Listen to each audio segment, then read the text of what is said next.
Welcome to the Distorted Dialogue podcast on the Metal Institute of Thrashology. We got Robert Garvin, the founding member and drummer from Cirith Ungol, and they got a new album out live at the Roxy. I've been listening to it for days. Fucking phenomenal. It's up there too. It's killer album art, killer riffs, killer drumming. Tell us all about it. I'm so stoked. Well, our album right over here, Dark Parade, came out in actually it came out the same day as the show. It came out, I think, October 20th in 2020, 1923, 2023. I'm aging myself here. Uh, I'm not far behind you. so anyway, the plan was when the album was coming out, and I got to go back a little bit. This album over here, Forever Black, our album before that, and the first studio album we did since the band got back together came out right during the pandemic, and that kind of like threw a giant wrench, and to we couldn't go out and play and support it or anything, but we had quite a bit of time, so we started working on our next album, which would be Dark Parade. Anyway, we always thought it'd be nice to have a album release party somewhere, and we'd actually played at the Roxy in 1984, and there was a really kind of like a bootleg video done of that, which was released by Metal Blade when they re-released our album King of the Dead right here. They did a remastered re-release. They put like a little DVD in there of that show. And so the thought was, hey, let's record this for a live album and shoot a video of it. And it'll be like the album release party all at the same time. So that's how that came about. And I was really pleased with the result. The band, even though we started in 1971, we've never had a professional video shot of the band ever. Oh, wow. This isn't as amazing as we would like. I always have these ideas of like guys riding in with, spears, on stage or whatever, but for a live video, I thought it came out really good. And it's actually like a good snapshot of where the band was at that moment in time. So, Well, the good news is too, like talking to a lot of bands, especially the ones who got started or like in your case, returning during the pandemic, it seems that even like m most of the established bands lost momentum. So I guess like it kind of helps out that maybe everybody lost it at the same time. I don't know. yeah. Well, a lot of people, I've said this in a bunch of interviews, millions of people in the world died. So, Yeah. uh, it's hard to complain about, minor inconveniences to someone's musical career or what have you. But if you do look at it from that standpoint, I think we were like powered up and ready to go when that album came out. I think we were the strongest the band had ever been. And taking 3 years off your life when you're our age, it's not like if you're 25, it's just 3 bad years you remember later on. Sure. When you're in your 60s, late 60s, this could be the last 3 years of your life. So that kind of threw a damper into our whole kind of career. But I think, Dark Parade was, I think, the best album that we've ever done.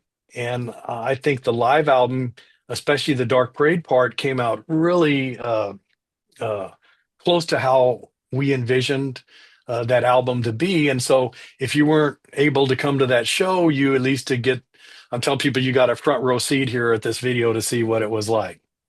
And I tell you what, on the album, like I said, I've listened to it a ton, and the production on it is really, really good. Like it almost sounds like a studio album, except for like the few cheers here and there. There's not really like it's not like you guys take 15 minutes between each song for a break. So it just kind of flows really nice, and it was just a really great sound for a live album, you know? Yeah, I had a really bad flu that night.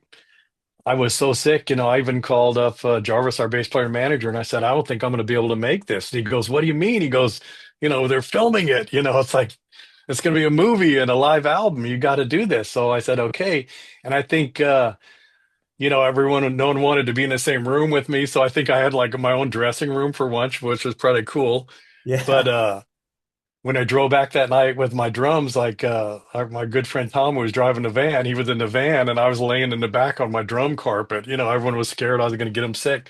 But I think I could, because I was kind of like that out of it. I think I could focus more on just playing the music. I don't think the pictures of me look that great, and I'm never that good looking, as you could tell right now. But I think that night, I think that I looked a little bit. You could tell there's something a little bit off with me, but. But I think That's like another kind of a funny story. A guy on YouTube my drumming doesn't lend itself to videography. I don't know why that is, but a guy on YouTube that was watching a video of us said, "What's going on here? You know, the drums sound fantastic, but that guy barely doesn't even look like he knows how to play drums."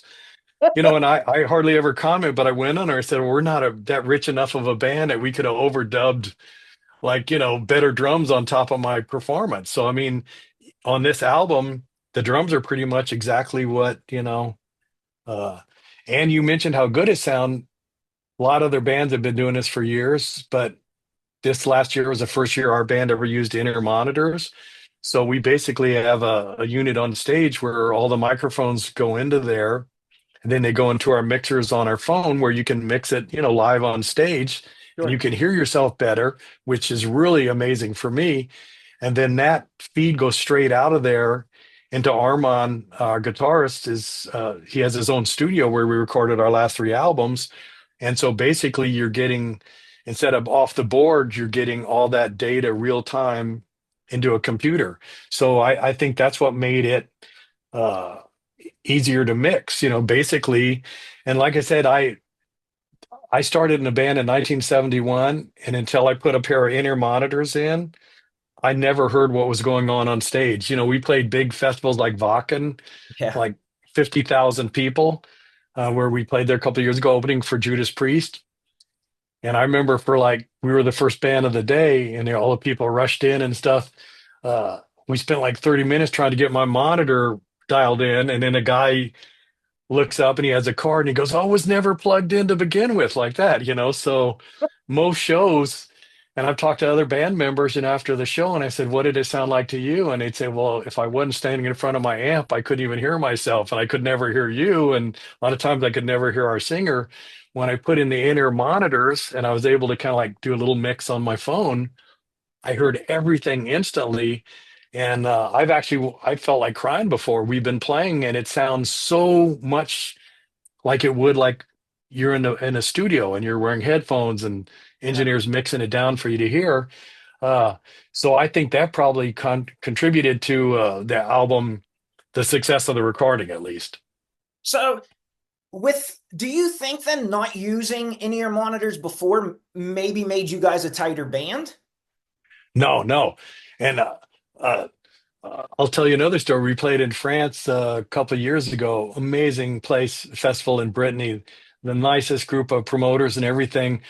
But the stage had like subwoofers under there and it was like booming. And the band that played before is kind of a famous band. They stopped at two of their songs, a couple of the songs, and we were joking like, "Hey, these guys must not have been practicing because you know they they stopped in their songs." And we got up on stage and halfway through one of the songs we stopped, and it's because no one in the band could hear what anyone else in the band Sure. was doing. So to be honest, I don't like wearing stuff like that. I'm wearing some AirPods right now, like to listen to you.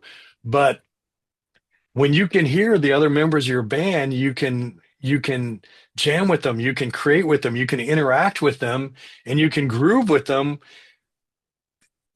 which you can't do if you can't hear them. So I'm not sure whether I'm explaining myself correctly, but like I said, for Very 50 well. years or longer, every time I was on stage, a lot of times I was humming out our songs in my head just to remember what part I was playing on the drums. When I instantly could hear the other musicians, it was like a walk in the park, kind of like, wow, this is it's like you see a rainbow or something coming out, or a sunset where everything's all beautiful colors. So for me, it was a revelation to be able to do this. Now, I hate the technology. I hate the fact that you're doing that. I hate all of that. But the ability, once again, to hear what's going on is unparalleled if you use them. Does it make you being like an old school player prior to that technology and then now having that technology, does it make drumming more fun for you? Or because now you Yes, can really yes, get in the groove, really feel yes. the music? Yeah, and I can feel it and hear it also too. So yeah, no, it's like I said, we kind of got off topic on this, but it's for other bands, but it's a pain in the ass. You got to drag around more equipment, you got to plug in stuff differently. But like I said, our ability to draw the feeds right off of that intermonitor mixing unit straight into the computer saved to turn into live album, I think made a huge difference, at least for us. Yeah. and you explained it quite well. And I'm not a drummer, so I don't understand any of that, but you explained it quite well. Um, Now you brought up Judas Priest. Now I was listening, and Tim, your lead singer, obviously has a comparison to Rob Halford. To me, they have very similar tones. Coming out of the 70s in Ventura, California, I wondered how much influence, because did you guys really know about each other at that time? Because Judas Priest was coming up at that time too. Well, we were actually in a band before we saw Judas Priest, so Tim's voice predates that. But we actually saw Judas Priest played at a club called the Starwood we played at also about the same time. And there's a funny story. We were in the audience, and it was a small crowd. A lot of the times we saw Rush in Los Angeles when there were just a handful of people at their first show. So we were around at some of these bands, their first introduction to like audiences. And we were like right there in front because we're fans.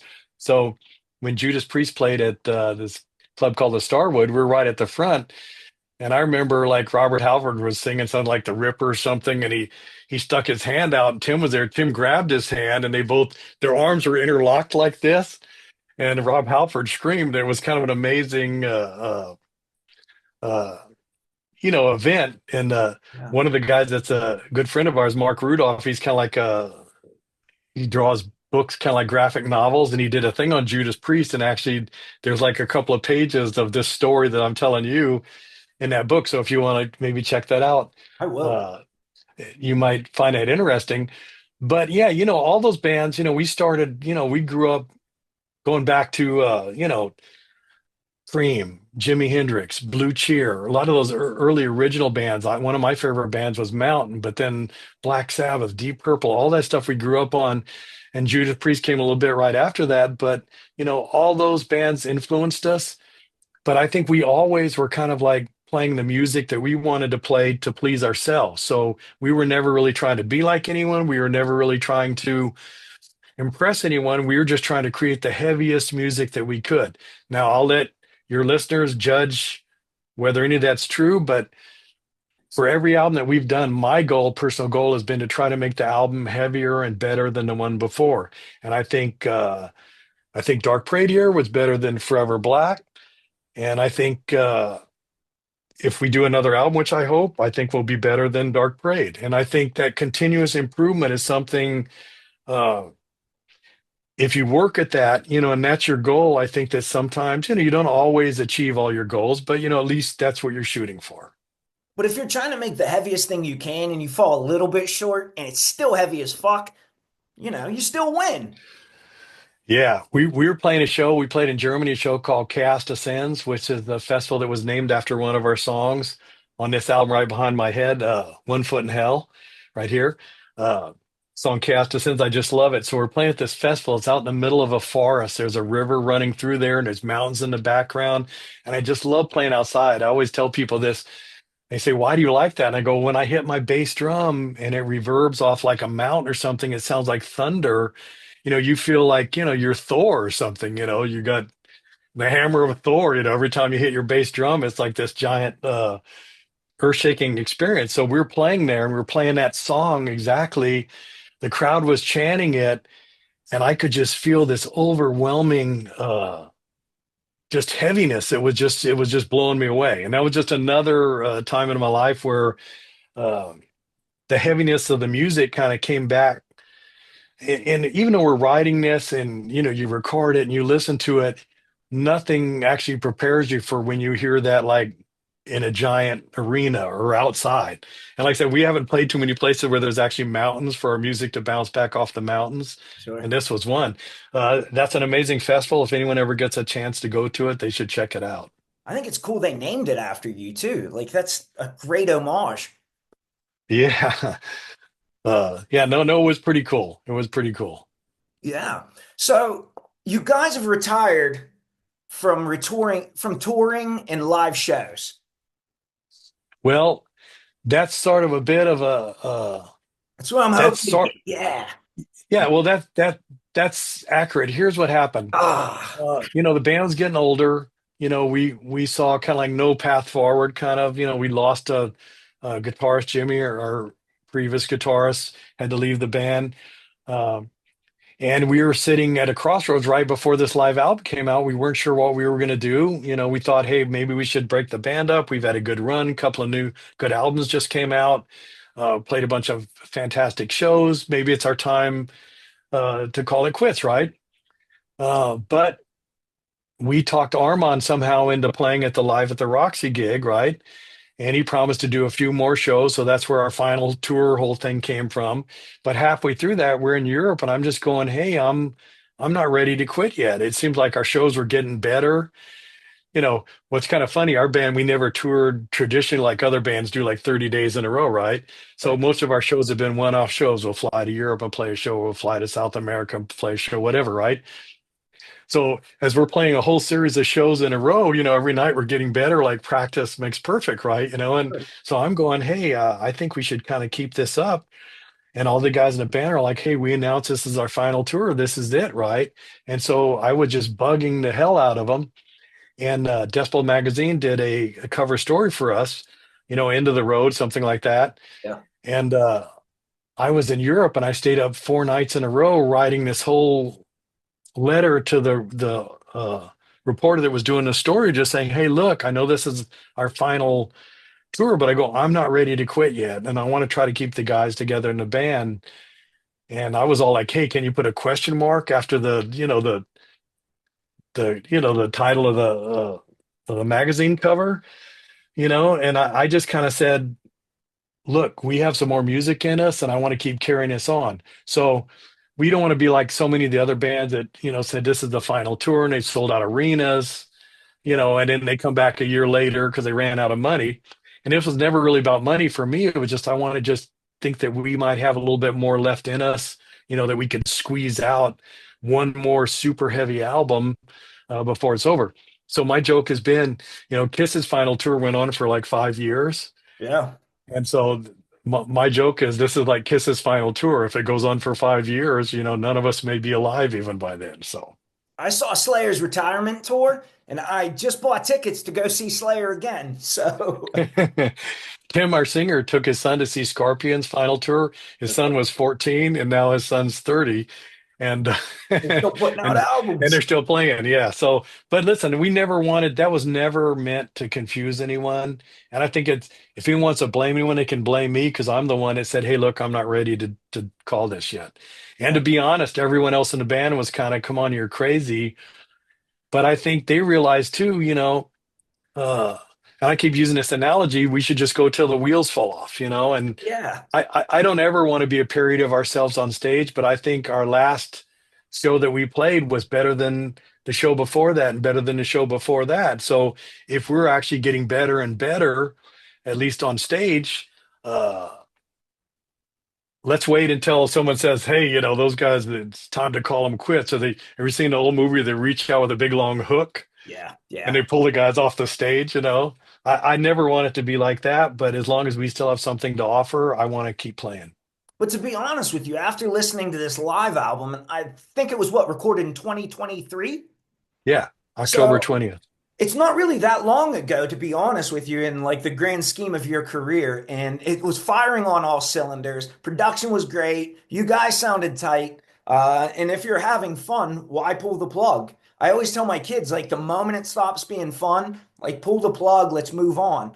But if you're having such a good time, you're successfully doing it, and your fans are eating it up, um, got to keep going, right? That's what I was hoping to pull out of you, like another Yeah, tour. no, no.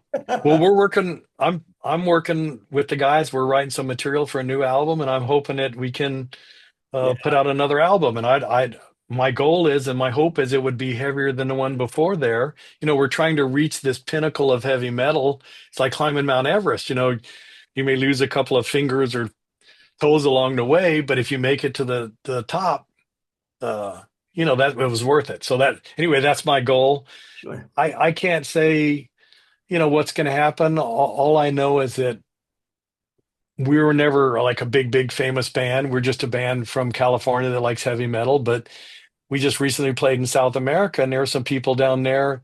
A gentleman said to me, he goes, "I waited my entire life to see you."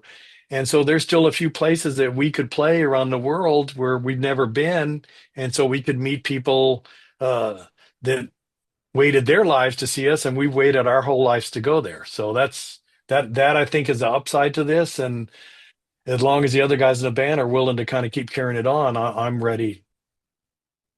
Yeah. I think after doing this, I started this about a year ago, and I recently discovered that like there's rabid metal fans in some of the deepest remote parts of the world. Like there's a young lady who follows me I talk with from Malaysia, and she is like a rabid fan for underground metal. I told her I was interviewing you, as is Kandar, and she was like so excited to watch it, because you guys are huge, Well, I'm not sure how huge we are. Actually, I'm trying to lose weight, so I'm going to try to be less huge than I always was. But yeah, no, that's a perfect example. We never been to the Japan. We played in China recently, and I got to tell you a few of the shows we played in China. And when we were first booked there, I didn't know what to expect. I thought, well, no one had ever heard of us in China. We played a show and we signed albums for at least over an hour, and some of the people had four or five of our albums, and some of them were actually uh and they weren't bootlegs. They were like, maybe licensed to be Sure. made in China or something. And some of them were nicer than any ones that I'd ever seen before. Like our album right here to this one right here, Half Past Human. It Yeah. had like a 3D thing, like what Elric Sword is. It was kind of like a 3D, kind of like a fancy, some kind of production on the cover. And I'm like, Tim, the other guys in the band were looking at it going, wow, I've never seen one of these before. This is amazing. And so just the fact that people there knew who we were was shocking to me. We just played in Paraguay, South America, and everything I thought about Paraguay was a small little country. I didn't know that much about it. People down there were so kind. They were just so happy. They said, a lot of big bands as they're passing through South America, they don't stop in Paraguay because it's not the richest country in South America, and they don't have that big of cities.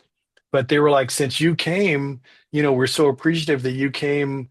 Uh, and they were just so kind, and the people were just so full of love for heavy metal. It was a experience of a lifetime, and I just had so much fun meeting new people that were fans of the band. Some had been fans forever. Some people were. Several of our shows, people brought their kids, and he said, "Hey, this is their first concert they'd ever been to." So it's a wide variety of people from like really young to like really old, like myself. And the crazy part is, like, some of those fans love your first album, and some of them are your newest fans from the last album. But I think too, it's kind of cool that, like, if you are retiring, most people want to travel, vacation, do some things, but you guys are getting to do that while being paid for it, and it has to feel amazing.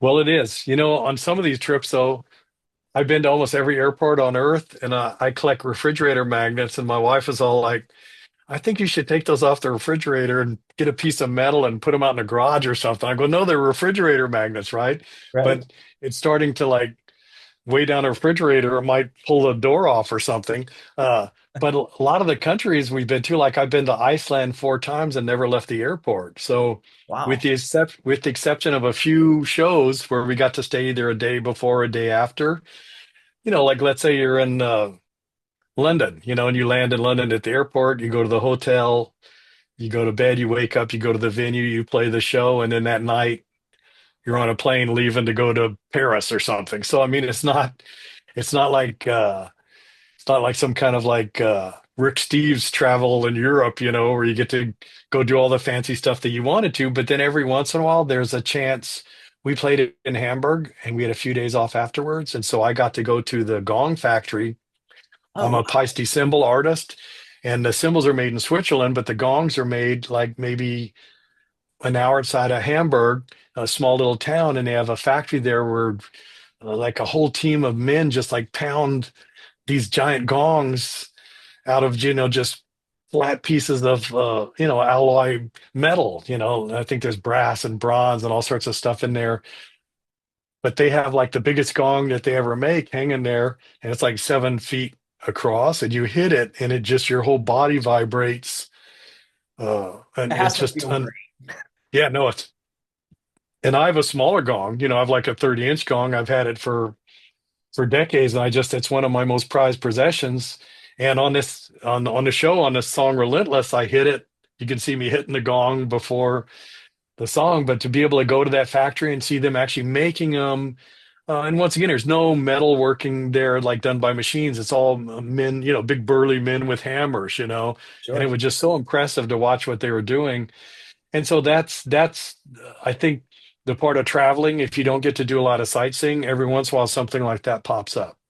And that has to be extremely meaningful for you. Like it would be different if you went to like Fender Guitar Factory, but that's your Yeah. precision instrument, your pride and joy. Or I guess not precision, but Well, another thing, we played in Providence, Rhode Island at an H.P. Lovecraft convention, and I'm, along with a couple other members of the band, are big fans of H.P. Lovecraft, who wrote a bunch of horror, the Dunwich Horror, uh, the Call of Cthulhu, Shadow over Innsmouth, a bunch of these famous stories, Color Out of Space, they made a movie out of, but a lot of his stories were kind of just, they're kind of appreciated by some of the people that like all the hardcore horror, American horror.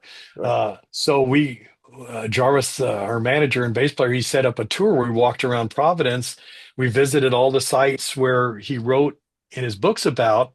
And that was another thing that was amazing because, uh, he lived in a place where he wrote all these famous stories. And it turns out, there's a college there, Brown University, and women students live in the apartment and they didn't even know.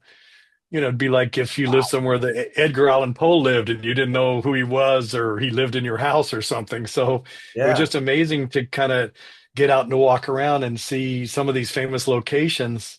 Uh, there's a story, Dexter Ward, and on that little walking tour, the house that was the home of Dexter Ward was there, and all this crazy stuff went on in the story. And we're standing in front of the house that the actual writer wrote about, like 100 years ago. So it was cool. Yeah, that has to be, especially because you guys like there's so much literature involved in all of your music. Well, your band's founded on literature.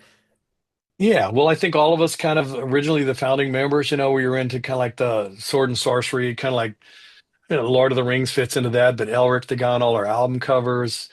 But there's other guys, Kane the Barbarian, there's all these different strains of that same kind of sword and sorcery, uh heavy metal. Like I said, behind me, you can see these are all Elric, it's Michael Moorcock's figure. But I think a lot of that influenced us when we were younger. We're getting out of like high school, we're reading all this stuff, and it made an impression on us. But I think it too is also a very accurate depiction of like what's contained inside the album as well. It just seems like that image fits the sound of your music. So it kind of Yeah, that it's all full circle. yeah, that's true. I've always told people we have two different personalities because a lot of our stuff is kind of sword and sorcery type fantasy themed, kind of like Frost and Fire, the song, or I'm Alive. But then we also, back then, one of the first songs we did on Brian Slagle's Metal Massacre 1, which was his first album, Yeah. Metallica's on there, a bunch of other bands are on there. Uh, we had a song there, Death of the Sun, which I wrote the lyrics to, and it was about when the sun burns out, and it destroys the planet Earth, we all melt and everything, right? Uh, so we have a history of doomy type music going back to the earliest part of our career. And I think as kind of the world kind of descends into kind of madness, you see what's going on all around the world, pain and suffering and war. Our last couple of albums have slowly kind of morphed into more doomier type songs. So we're not leaving the fantasy aspect completely behind in our personality, but we're kind of like leaning more towards the dark, doomy part of our soul, I guess you would say. But I just finished reading Dune a couple months ago, and it felt the same way to me. Like, even though that was written, I think, in the 60s, but it felt like this planet's dying. We got to get the hell out of here. Like, and all, like, it's all forecasted from these just phenomenally smart men. Yeah, what? Jerry, our guitarist at the time, he was a big Dune fan, Frank Herbert guy. Yeah. And I think me and Greg were reading The Lord of the Rings more than that. And he actually gave me a sandworm, which I had for years, and like an idiot, I sold it at some garage sale for $1 or something, and I would give anything to have that back because it was like this little, like an articulated sandworm with his mouth open, and Yeah. I just love all that. And I think the human condition, there's so much, like I said, there's so much pain and suffering in everyone's daily life, birth and death and, you know, sadness and illness. And, people go through so many changes in their lives. I think uh, reading or listening to music and also a lot of dark stuff, whether it's a horror movie or reading Dune or listening to one of our albums, I think gives people kind of like an escape mechanism to kind of like actually uh, get away from all the horror that's in their personal life or tragedy and actually kind of uh, lose himself in some other sort of alternate reality, if that makes sense. It does, and you could even take it one step further and say that maybe like some of the plots or the creativeness, as far as like, the whether it be literature or your lyrics or your flow of drumming, guitars, whatever, may just be creative enough to spark somebody to get an idea to solve that problem too. So you never know. You never know. Yeah, people have said that our music has helped them through some of the darkest part of their lives, which is for us, it's amazing because it was just music that we wrote. But us being fans as well as musicians, I understand that because there's a lot of music that I listened to over the years that was really important to me and kind of helped me through certain times in my life. So I think that's amazing. And also, a lot of times I'll watch a movie and there's so much stuff going on, so many dark things in the plot or what have you, and people's lives are spinning out of control. It makes me feel better because I feel like, hey, I didn't, whether it's a Netflix series where people are missing or disappeared or whatever, I think, hey, my life isn't as bad as that. So it makes me feel better about myself. So, Sure. And it's funny you mentioned Doom too, because my personal favorite from you guys is I think it's called the Orange Album. It's and I yes. like it so much just because of the production. I love the production on it because it has almost like that, it has that 70s production. So it has that Doom pagan altar sound to me. And I just love the fuzz. And it's funny you mentioned Mountain too, because to me, I get a Leslie West feel from that. And I'm like, oh, it's so good.